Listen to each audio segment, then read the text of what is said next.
Masjidul Al-Nabaviy haqida gaplashamiz. Bismillah, boshlaymiz.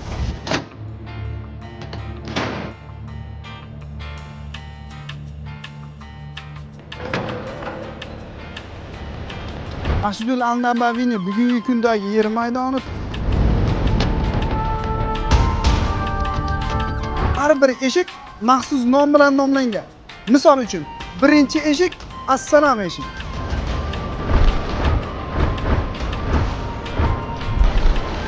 Hozir biz yer yuzining eng afzal joylaridan biri Rasululloh sallallohu alayhi vasallamning Ravza-i Mutahharalaridan.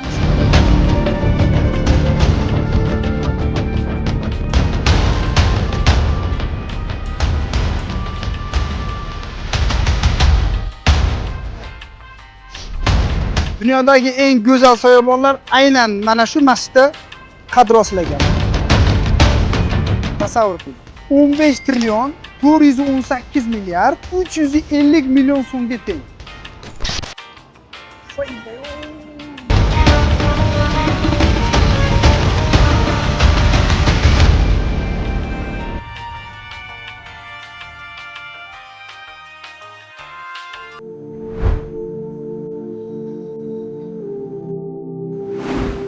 Bir rakat o'qilgan namozga 1000 rakatni savobini beradigan masjid. Payg'ambarimiz sollallohu alayhi vasallamning masjidlari Masjidul Al-Nabaviy haqida gaplashamiz. Bismillah, biz boshlaymiz.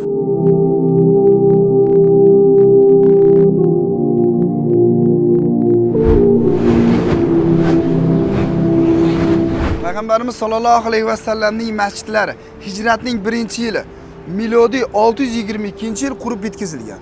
Qurilishda Rasululloh sallallohu alayhi vasallamning o'zlari bosh bo'lgan.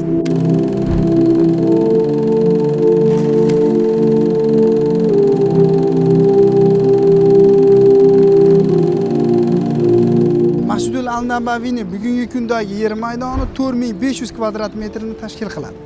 Masjid bir vaqtning o'zida 1 milliondan ortiq ziyoratchini o'z bag'riga sig'dira oladi. Ortimizda turgan bu yashil gumbaz Sulton Muhammad II tomonidan hozirgi holatiga, ya'ni yashil holatiga keltirilgan. Mana bu yashil gumbaz ustidagi oltin tug' Sulton Abdulhamidxon tomonidan tuhfa etilgan. Ushbu yashil gumbaz ostida Rasululloh sallallohu alayhi vasallamning tiriklik chog'idagi turargohlari, vafotidan so'ng oromgohlari, hujra-i saodat joylashgan.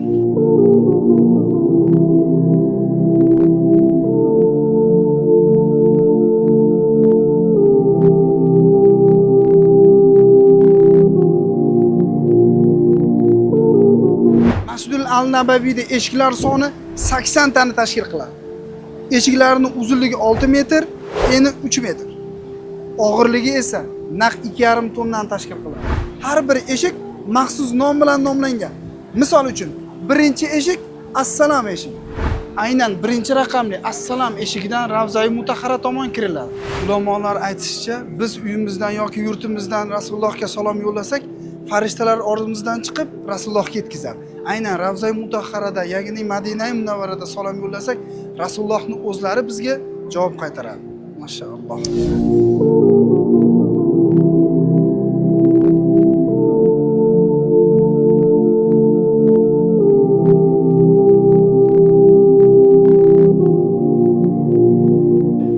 Mana biz hozir aynan Ravza-i Mutahhara uylari va minbarining o'rtalaridamiz. Mana bu joyga kelyapsizlar, mana shu joyga yozib qo'ygan. Uylarim va minbarim o'rtasida jannat bog'laridan bir bog' bordir degan va minbarim hovuzim ustidadir degan. Inshaalloh Rasululloh sallallohu alayhi vasallamning qo'llaridan ana shu havz Kavsar suvlarini ichmoqlik barchamizga nasib qilsin. Hozir biz yer yuzining eng afzal joylaridan biri Rasululloh sallallohu alayhi vasallamning Ravza-i Mutahharalaridamiz. Ya'ni mana birinchida Payg'ambarimiz sollallohu alayhi vasallam joylashgan, ularning yonida Abu Bakr Siddiq roziyallohu anhu. Abu Bakr Siddiq roziyallohu anhudan keyin Umar ibn Hattob roziyallohu anhu qo'yilgan. Al-Baqi, ya'ni 41-eshikdan Ravza-i Mutahharadan chiqish eshigi hisoblanadi. Rasulullohning huzurlarida.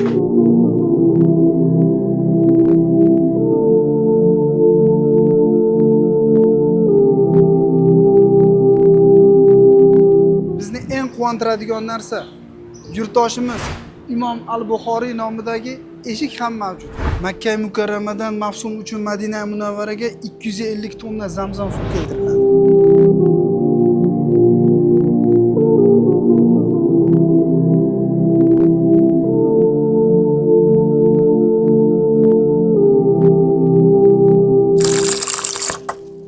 Keltirilgan Zamzam suvlar mana shunday 7000 dona plastik termizlarga quyilib, ziyoratchilarimiz uchun yetkaziladi.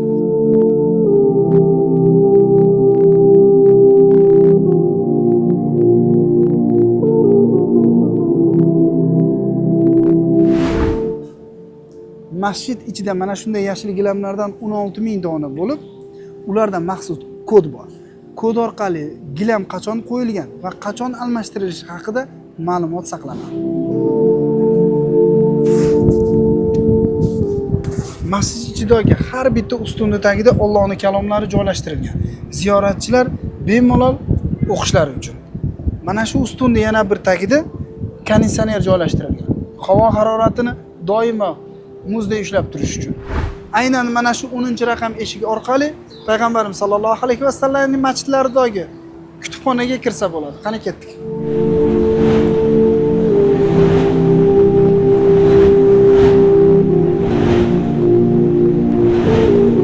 Kutubxona 1952-yil tashkil topgan bo'lib, unda minglab kitoblar bor. Qur'on va hadis, islom tarixiga oid juda ko'plab kitoblar aynan mana shu kutubxonada joylashgan.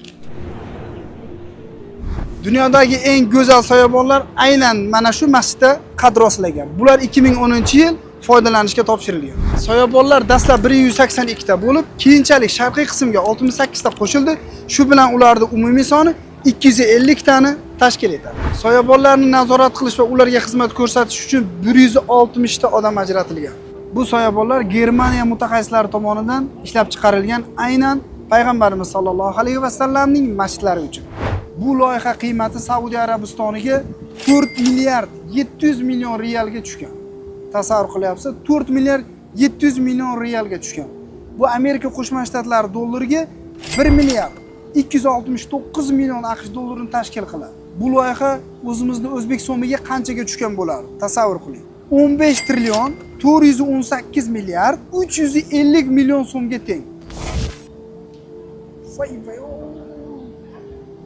Abdulloh hisoblashda adashmadingiz qilib. Ushbu soyabonlar erta tongdan ochilib, kun botishidan keyin yopiladi.